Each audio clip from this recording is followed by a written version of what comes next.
out with the webinar today. Hello, good morning, rather good noon now. It's exactly 12 p.m. Central Time. Welcome to RefineM's December Lunch and Learn. So our webinar is about Agile maturity today. So let's give maybe another couple of minutes for people to join, and we'll start exactly in 1 minute. In the meantime, as Philip said, that if you have any questions, you can put those questions to the chat box. Philip is looking at the chat box, and he will respond, or I will respond at the end. I will also occasionally look at the chat box whenever I get some time. Okay, very good. Everybody is able to hear. Hopefully they can see. Everybody sees my everybody see my screen.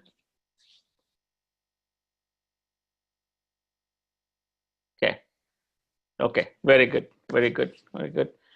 Okay, let's get started with today's webinar. So agenda, we'll have little like introductions, and then we'll get into the main body of the webinar. We'll talk about why it is important to measure agility for your teams, and what are those measurements or key process indicators or metrics, whatever you want to call. And then I will also show you the agility assessment tool that we have developed, and it's available to everybody. It's free, you can use it. And then we'll conclude the webinar. We'll also talk about other learning opportunities from RefineM, and how do you get one PDU, and also you can get one SEU, Scrum Education Unit, from this webinar if you are CSM or you are CSP and looking for those units. RefineM Lunch and Learn, we do it every first Wednesday of the month.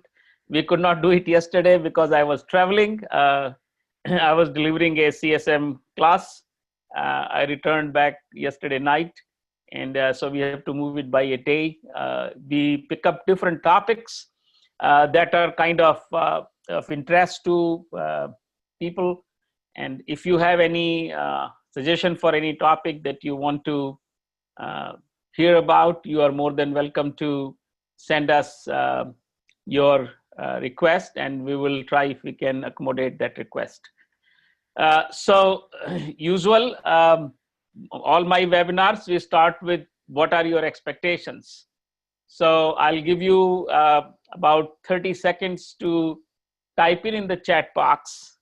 What are your expectations from this webinar? What you want to get out of this next 1 hour of time that you're investing here, other than you get a PDU or SEU. But what you want to learn? What's your thought, or what kind of questions came to your mind when you signed up for this webinar? So chat box is open, and I'm looking at the chat box. So if you can go ahead and type things in the chat box. Like to see what Agile is, where Agile is going. Okay. So Rita, this is about measuring Agile maturity in your teams, not whatever is going on outside. So just wanted to clarify, Rita, to you, like where, if your question is where Agile is going in your organization, yes, exactly. That's what we are going to talk about.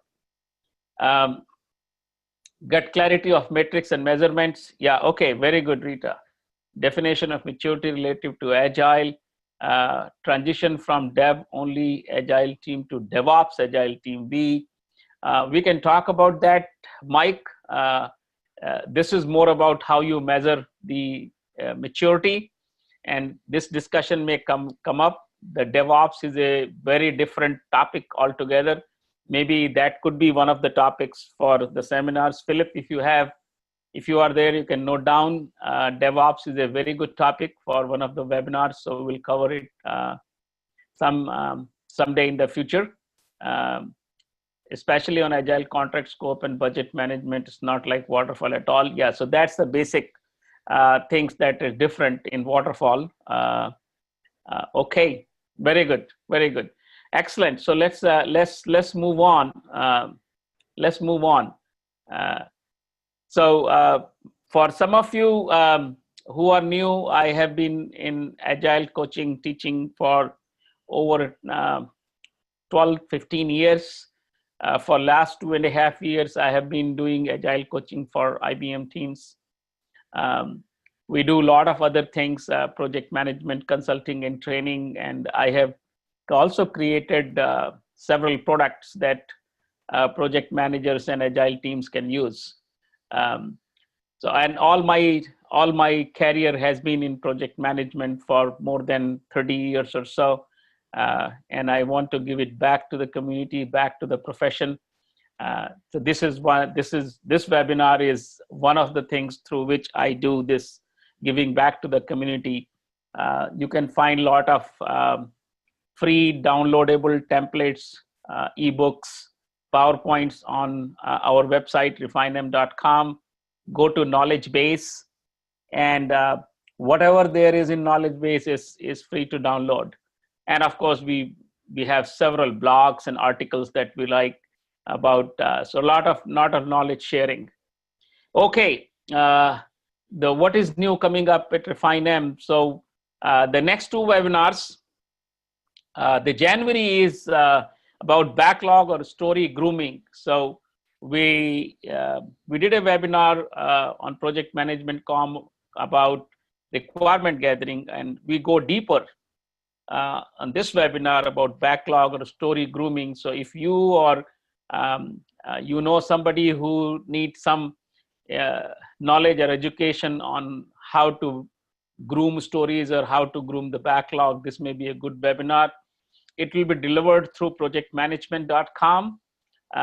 So once a quarter, we use that platform to deliver our webinars to get a wider coverage. And in the last two webinars that I did, there were about 2,000 people who joined the webinar. So that is helpful in spreading the knowledge. We'll come back to our own webinar in February. We will talk about project management and agile trends in 2019. And we keep coming up with several new trainings, tools like PMP Test Simulator. We are offering 2-day free trial. So if you or somebody you know who is looking to take the PMP test, this may be a good resource that they can use for preparing for the exam. And then we have several videos, the full day, half day classes on Agile. So you can go to these links or go to Vimeo and look for RefineM, and you can find a lot of longer videos. We also have a YouTube channel where you can find short videos, and you can subscribe to those channels and get knowledge that you are looking for.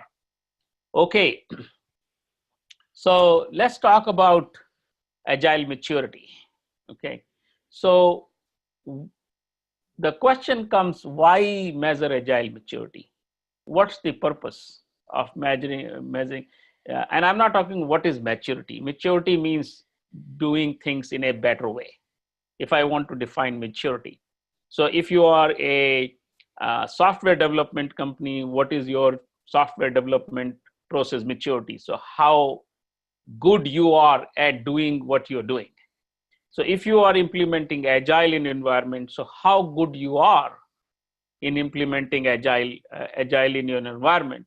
So that will be called as maturity. So maturity is a very generic term. And why you measure agile maturity is make sure that teams are improving. They are getting better. They are getting better and better. And also you do maturity measurements to identify weak areas or areas that you can improve. and also identify strengths. So basically, you identify strength and weaknesses by doing agile maturity. Um, so let's talk about uh, so let's talk about more. So what do you think? What do you think is sorry? Why else maturity should be? Uh, why else one should do maturity measurements?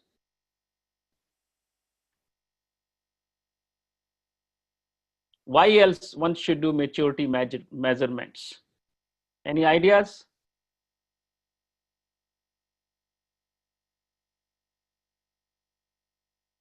Any other reason other than the two that I just mentioned?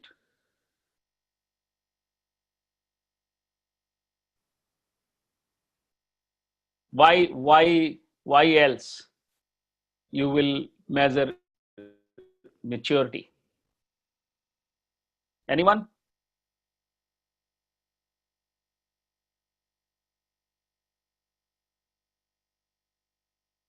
Are we delivering business value? Very good. Yeah, Venkatesh.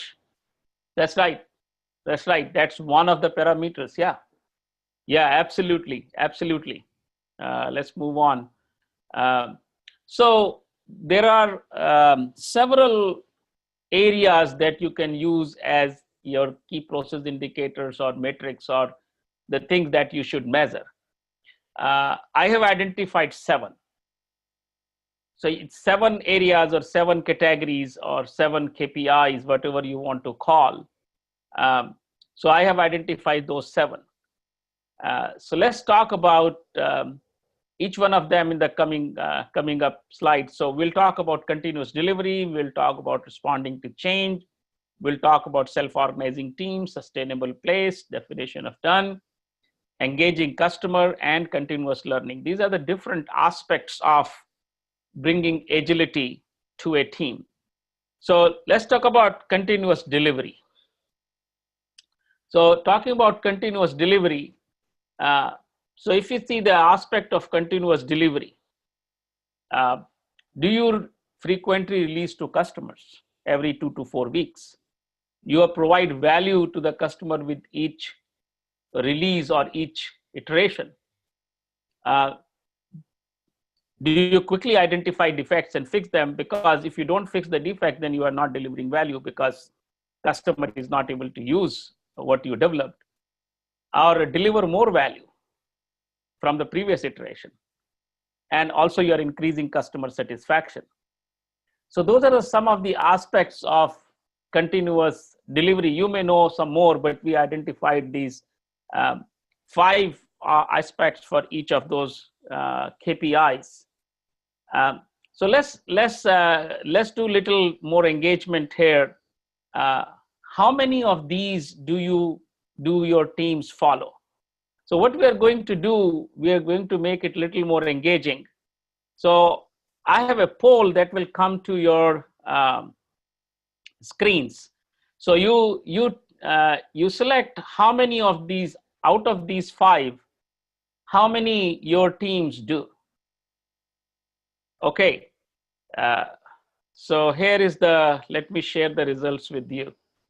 So you should see the results on your screen. So I see most of the people saying they do 3 out of 5. And there are some people who say they're not doing anything. Their teams are not doing any of these, and which is fine too. But most of the people, majority of the people here, they say they are doing 3 out of these 5. Very good, very good. So let's move on to the next one, unless somebody has any question about this. How do you improve continuous delivery? What you should do if some of the people who said that they are not doing all of this, but how do you improve? So the very first thing you do is ensure backlog is continuously groomed, and the stories are ready for the sprint before the sprint starts. Very basic fundamental things that many teams don't do, and the result is that they are not able to deliver continuously.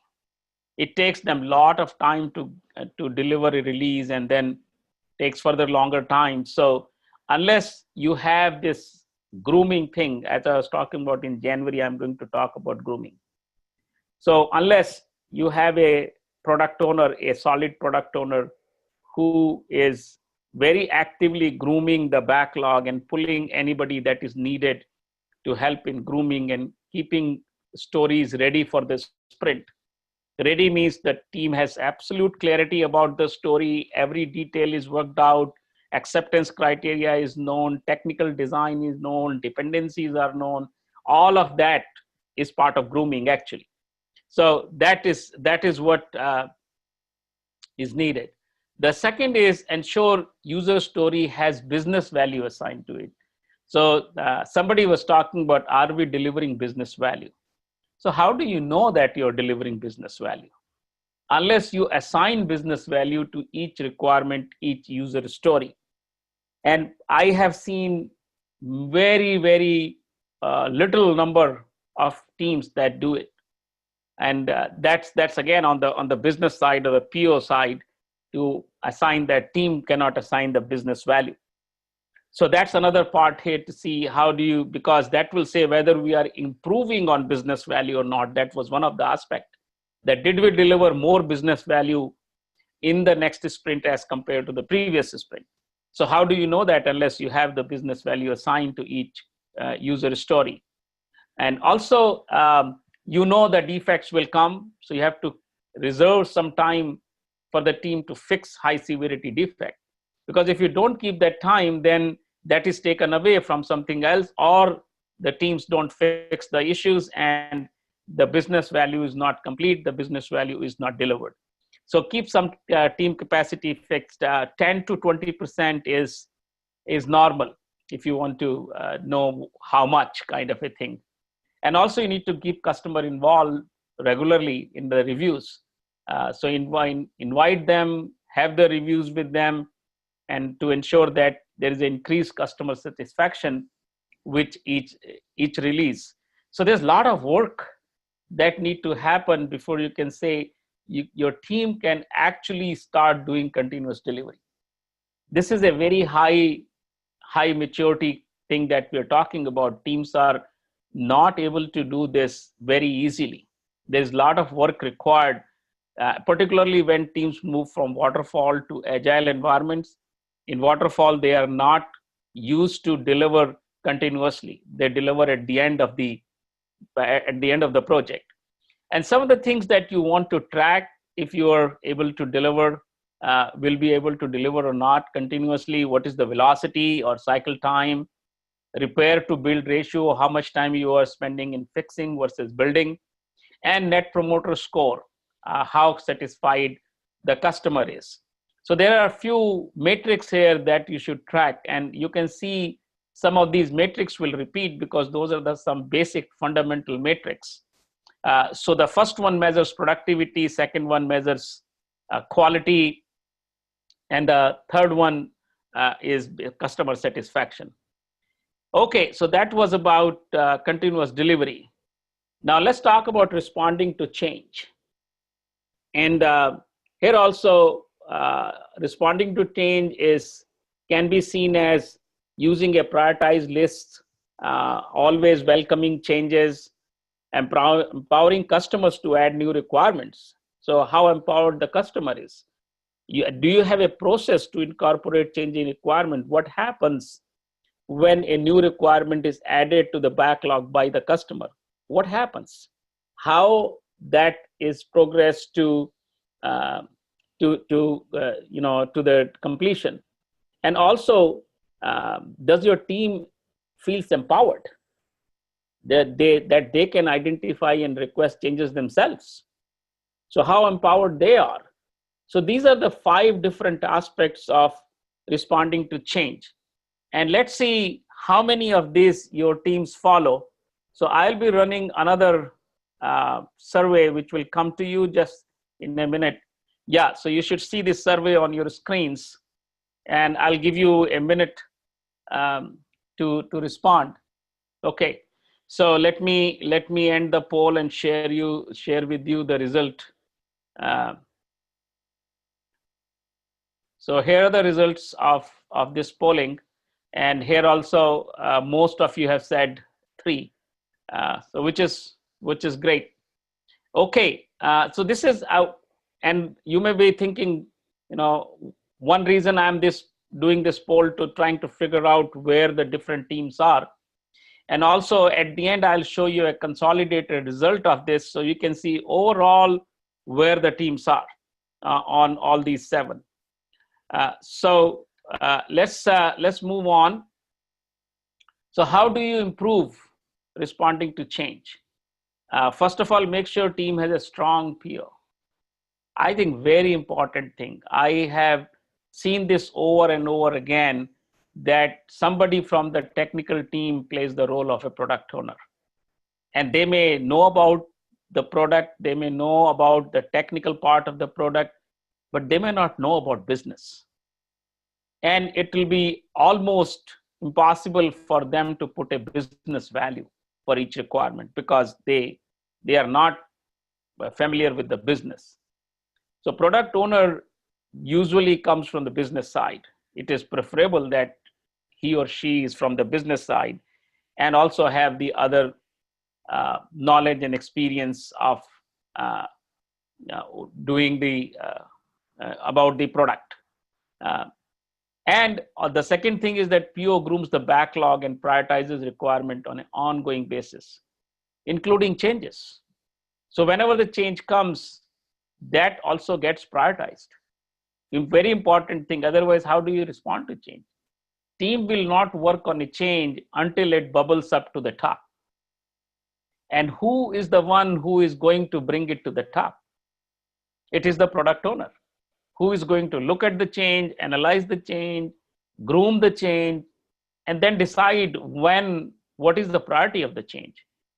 So team will not respond to change unless product owner grooms it and prioritizes it.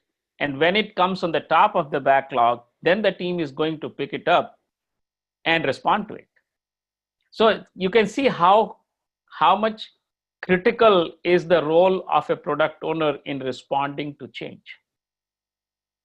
Very important thing. So that will be my thought and my recommendation to the teams, that if you really want to respond to change, you need to have a PO and a strong, knowledgeable, experienced PO. Strong means the person has the authority to do things.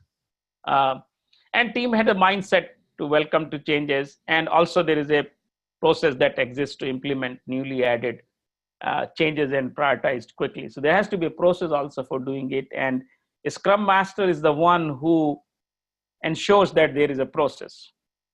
So from both perspectives, product owner and Scrum Master, both are the roles that are very important in responding to changes. And one of the metrics that you can see is percent of the newly added requirements implemented. So this is how fast we are adding. So if there were 10 new requirements came and they got prioritized, and out of 10, 8 got implemented. So it's 80%. Okay, so we are moving to the third part, which is self-organizing teams. And self-organized with little or no command. They are fully empowered. They have members that are focused and interested in their work. And they maintain contact. The team is always in contact. If they are a co-located team, not a problem. But if they are virtual, then they have to do something additional to make sure that everybody stays in contact all the times.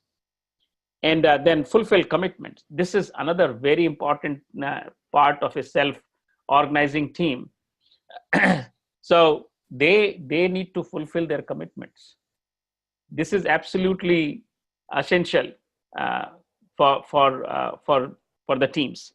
Now I'm going to have this survey again come up, our self-organizing teams, and let's see how you participate on this survey here.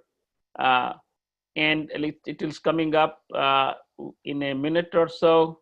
And this is one of the areas, the self-organizing team. I think this is one of the most difficult, I will say, if not, this is very difficult area to implement in agile environment. I have 52% people voted so far. I need some more, please. 5 seconds left. If there could be one or two people more can do it. Okay, so this is all ended. So let me end this poll and let me share the result. So you can see the result. So it seems like that there are teams that have implemented, most of the teams saying 4 or 2, which is all right. Very good, very good. Let's keep moving. So how to improve? Look for inhibiting command and control structures. That's something exists, and that's a very big cultural change that need to take place in the organizations, because the middle management or middle managers would like to keep the control with them. And also the team cannot be self-organizing if they don't have the right skill set. Another very important thing that they cannot be self-organizing if they don't have skills. And the coach, managers and leader in servant leadership. So the middle managers, what I was talking about that are holding power and they don't let go the power from them, they need to be taught about leadership. They change their style from a manager to leader. And that helps the self-organizing team. So if you can see 1 and 3 almost go hand in hand, because the senior, the middle managers normally, they will not let the team let the control go. So metrics, velocity, cycle time, prepare to build, and all, you will see these 3 or 4 metrics repeating over and over again. And the reason for that is that there are not too many metrics actually in agile world. There are only a few metrics that you can use. So let's talk about another aspect, sustainable pace. So sustainable pace is like team continuously delivers in a very sustainable mode, that it basically delivers same or slightly more value in each iteration. So it keeps increasing the value in each iteration, keep increasing slowly, and it becomes steady and steady and steady. And they deliver high quality output based on evidence. That's very, very important. So they have a sustainable cadence, they meet commitments without a lot of overtime. So if the teams are doing a lot of overtime, there will be burnout and the team will get demotivated very soon. So the commitments are met without a lot of overtime, almost no overtime. That is what will be sustainable. Otherwise, the process is not going to be sustainable. Team will burn out and you will have ups and downs in your delivery. So that's not going to help. That is not a long-term thing. Sustainable pace actually helps team to have a long-term maturity. The maturity happens and they sustain it for a long period of time, or kind of forever. So if in your teams, what you do in your teams. So let's talk about that, and let me. Okay, so we are going to talk about sustainable pace, and here is your poll. So if you can put your observation about how many of these do you follow in your teams. Open, so that most of you are saying that you do 2 out of 5, which is good. Okay, so let's move on. Let's move to the next topic, not this topic itself. How do you improve sustainable pace? So measure to ensure quality and sustainable pace, like variances. What is your planned and actual velocity? That's very important, because if you are planning and delivering, that gives a kind of confidence to the team that they are able to meet the commitment. So if you plan that you'll deliver 50 story points, then team delivers 30, then that may happen for some time in the beginning, that your planned and actual there may be a lot of variance between the two. But once you do your retrospective, you understand what's going on, it should start converging. And once it converged, then it should stay convergent, and then you can see now we have reached to a stage where we can now sustain it. So that may happen. You have to do some experimentation and figure out what is your team's capability, how much velocity they can deliver in every sprint, and that will happen. And usually it takes anything from 2 to 4 sprints, 3-4 sprints, and the team can figure out what their sustainable velocity is going to. And also keep track on the repair to build ratio, because this is important, that we measure our quality. Okay.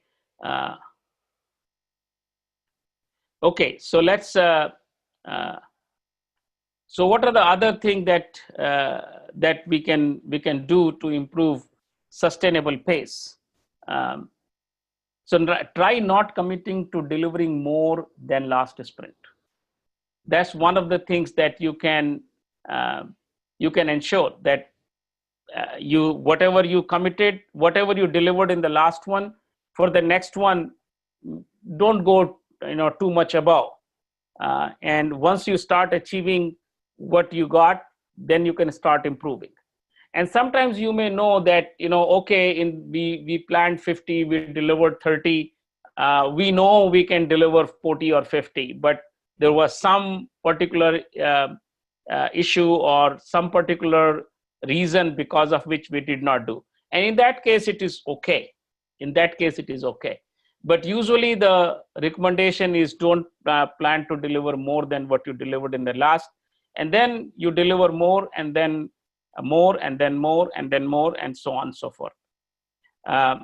So on the metrics is planned versus actual delivery velocity. So you can measure this and see how close you are. And once you start closing the gap, that becomes your sustainable velocity. And then, of course, repair to build ratio. So now, so that was about sustainable pace. The next one is definition of done. And I think many of you know what is definition of done. And if you don't, then it is basically what are the set of deliverables? What are the things that need to be completed for a story before you can say it is done?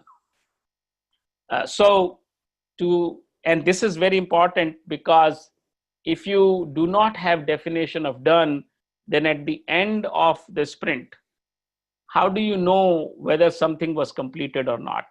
There is going to be kind of argument, and there could be conflicts. If not conflict, then at least disagreements, that the team may say that they have completed it.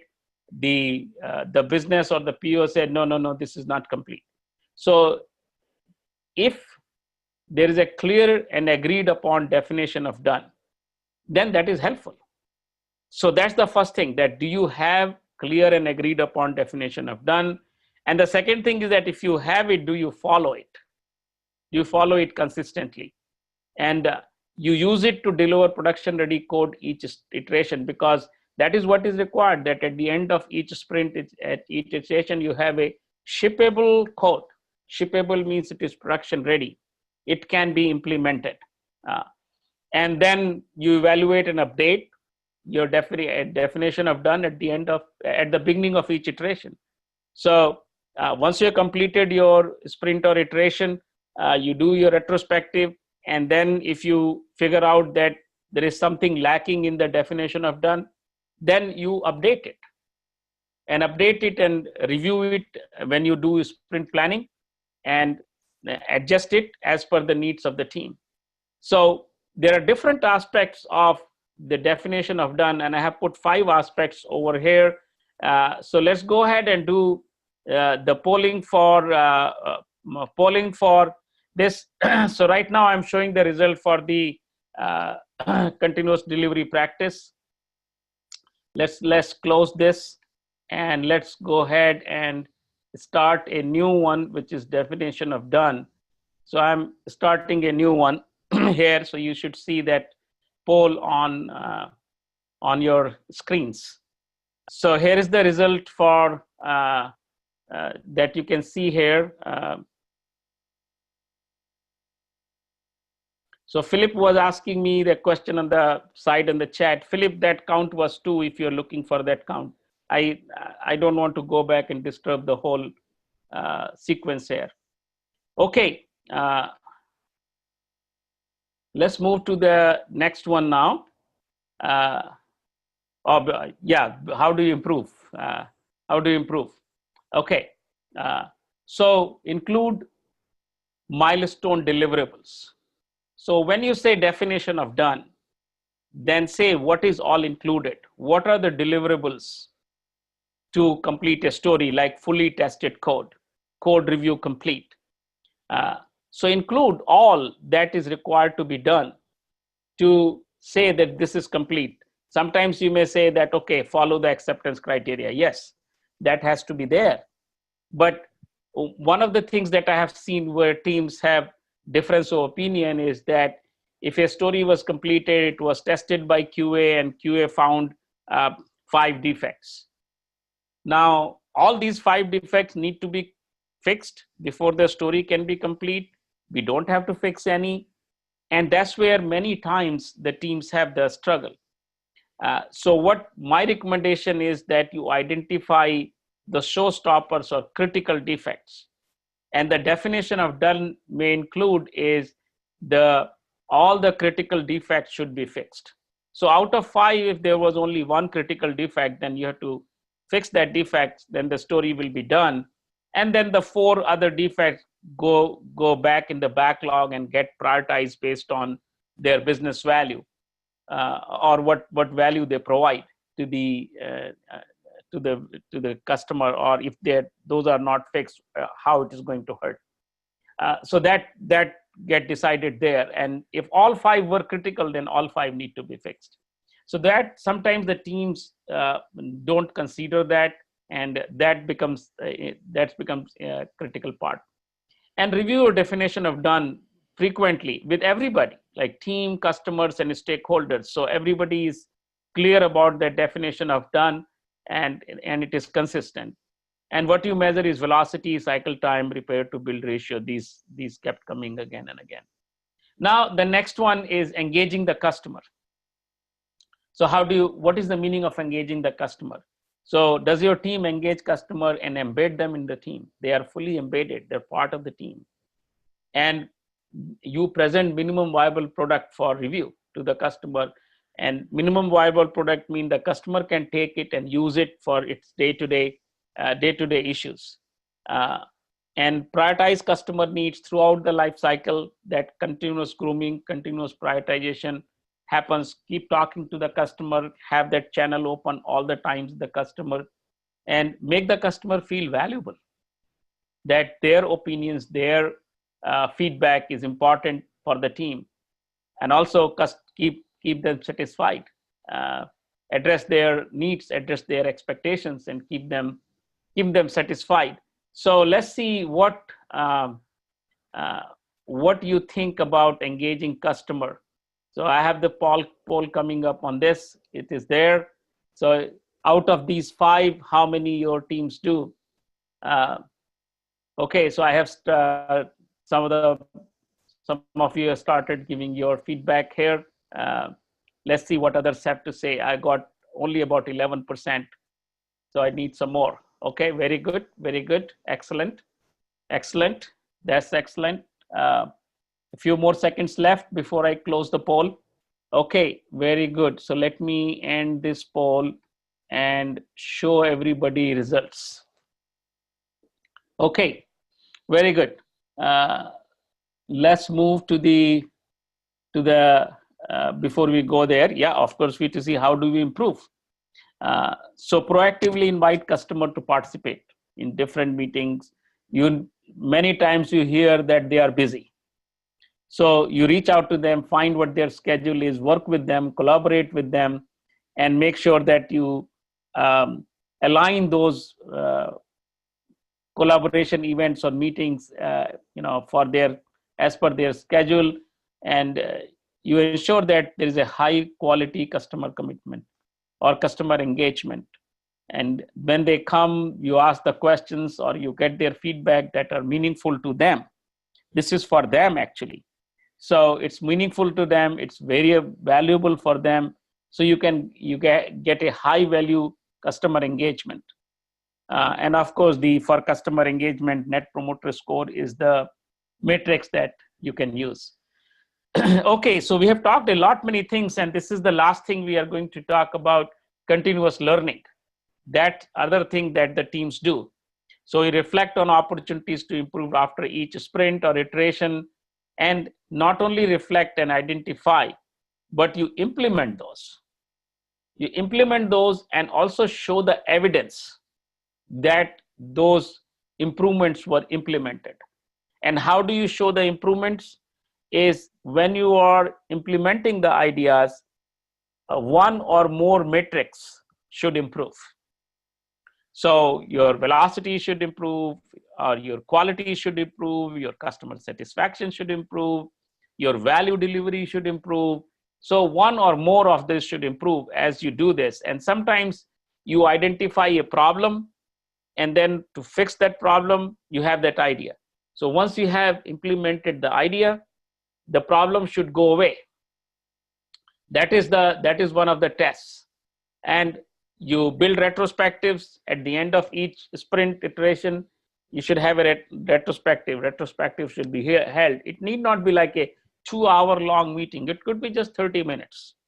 30 minutes, the team sit down and they do the retrospective, and include the entire team, not just leads, entire team.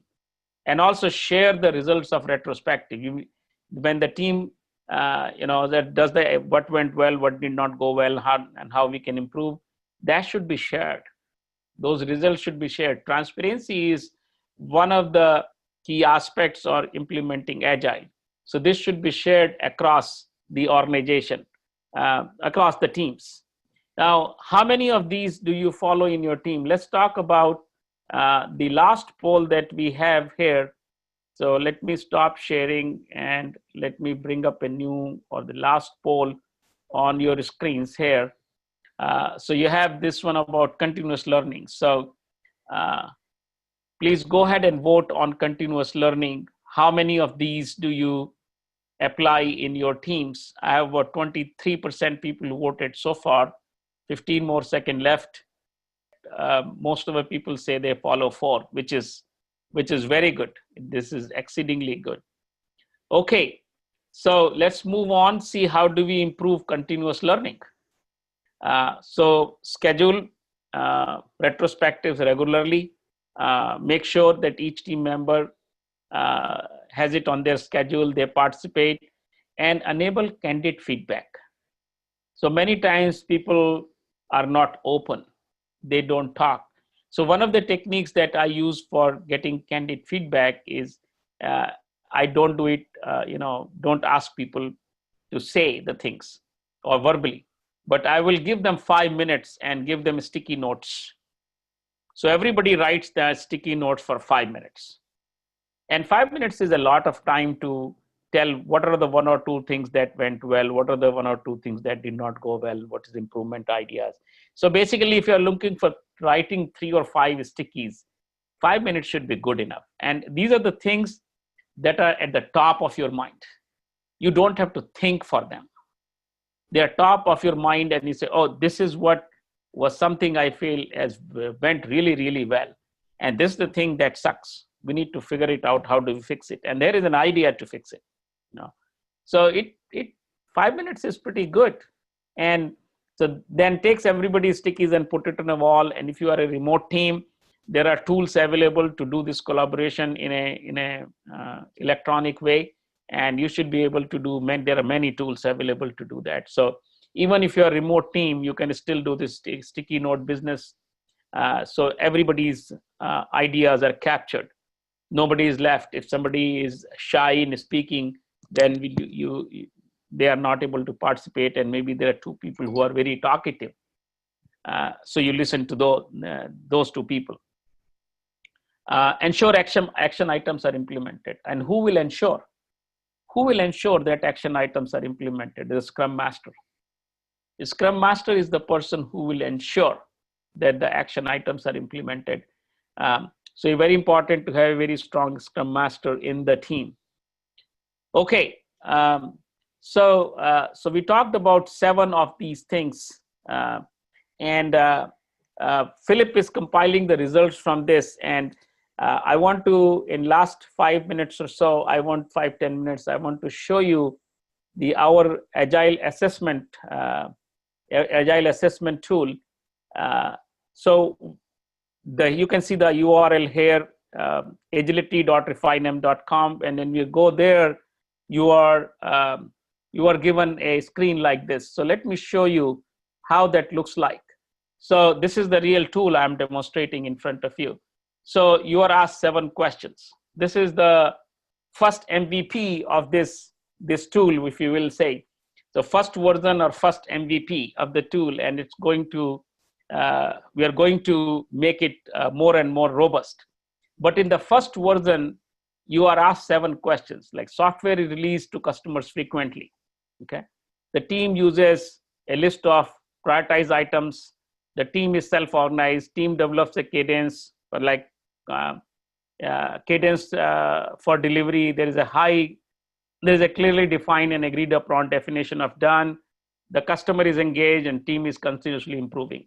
So the same 7 kind of things. And what you say is that, like, this is how much the team does. So I'm just putting it some random at this time, because I want to show you how the tool works, not actual things. So it will not let you move forward until you have filled up all this, and then you submit this, and instantaneously you get a result. So it tells you that it gives you a score. Out of 35, you scored 17, so you have 50% there. And then you are doing well in those 2 areas, as evident from these charts over here. But these are the areas that you need to work on.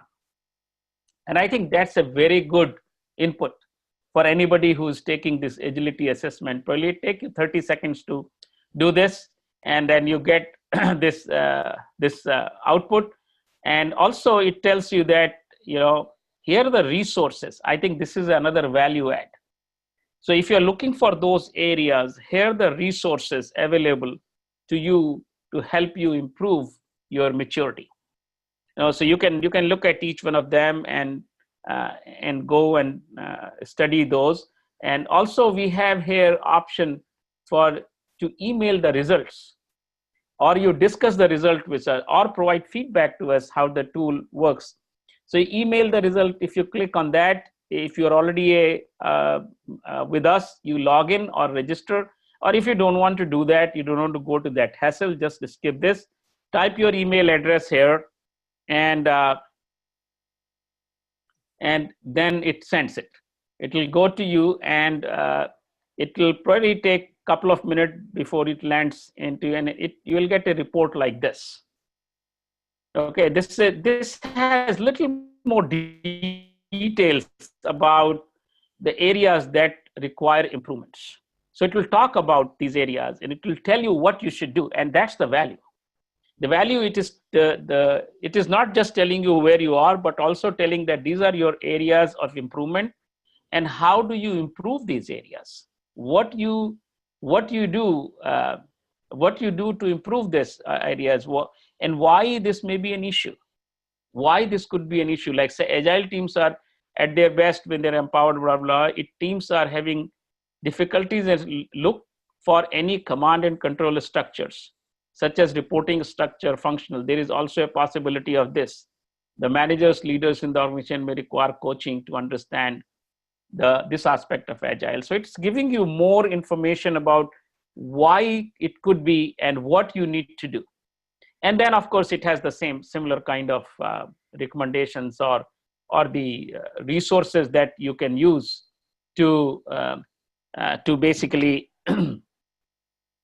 And then you come back here, and I wanted to, well, there was an error come up. Don't know why.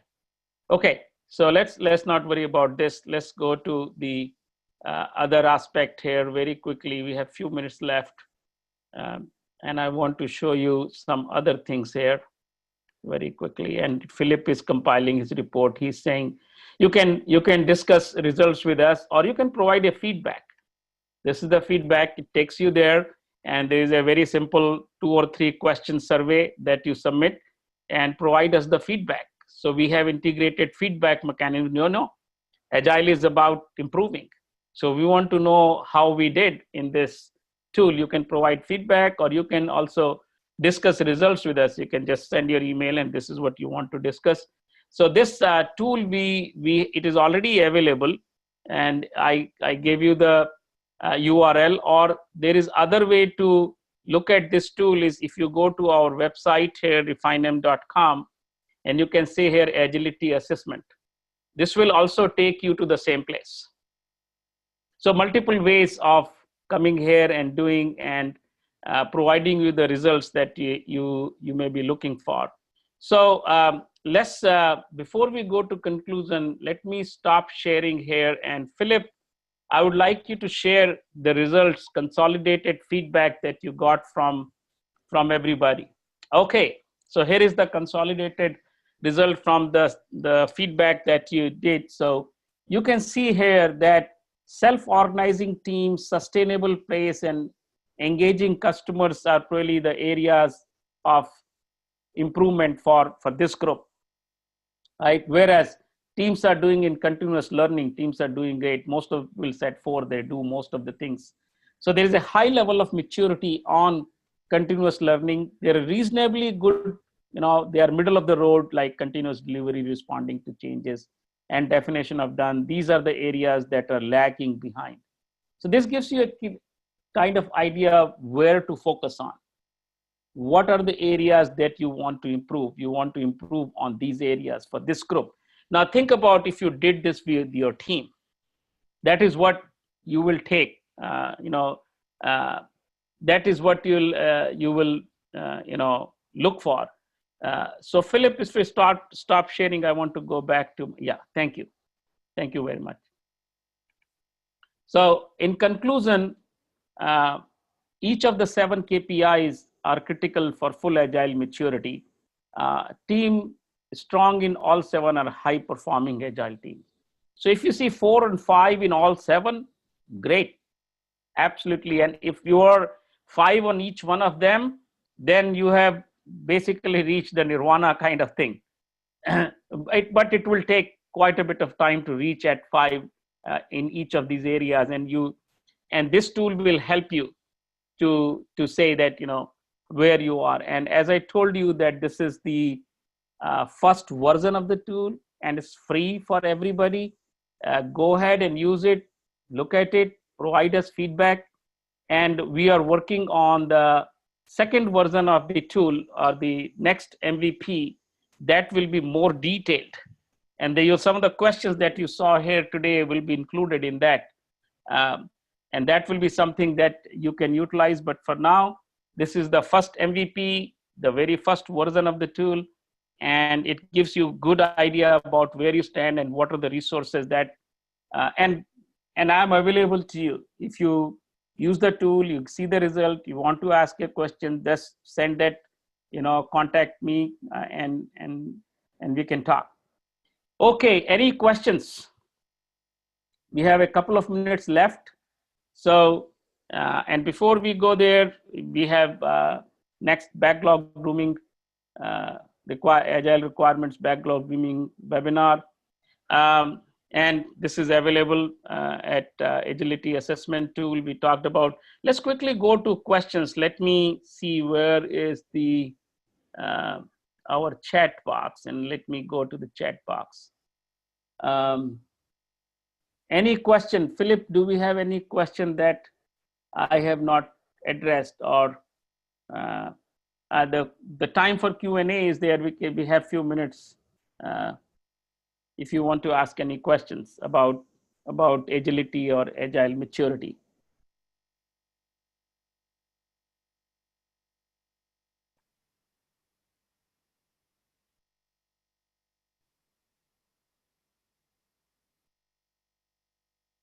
So there is one from Venkatesh about 5 question. Isn't it given that for 2 to 5 to happen, 1 is the trigger? What is the meaning of 2 to 5 to happen?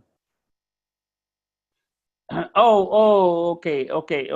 So yeah, what Venkatesh is saying that number 1 has to happen for the rest to happen.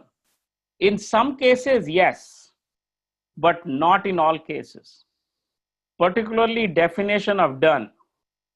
In definition of done, you need to have a definition of done before it can happen. So, but most of the cases, that is not true. Most of the cases, you may do 2 and 3 or 4, but may not do 1 and 5. So many cases that dependency, most of the cases there is no dependency like that. But yeah, I think for definition of done, there is that kind of dependency. Yes. Okay. All right. Any other question? I can be here for another minute or two.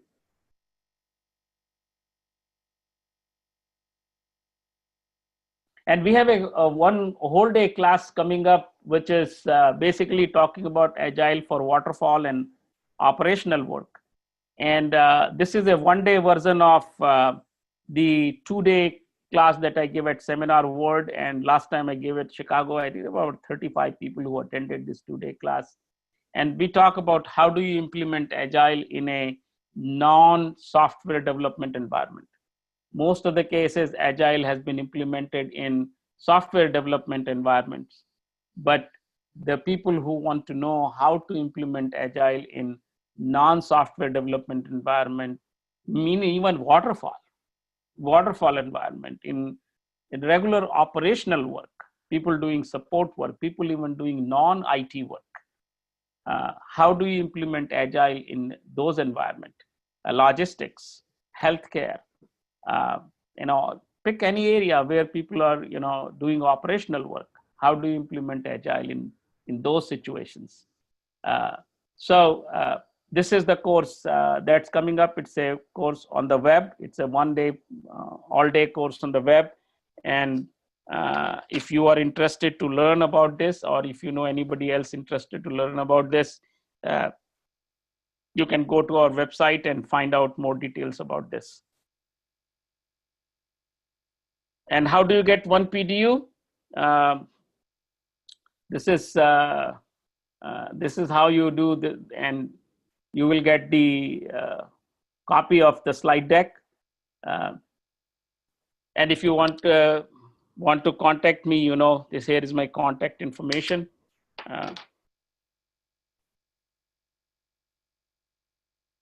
Okay, anybody has any other questions? Questions are welcome.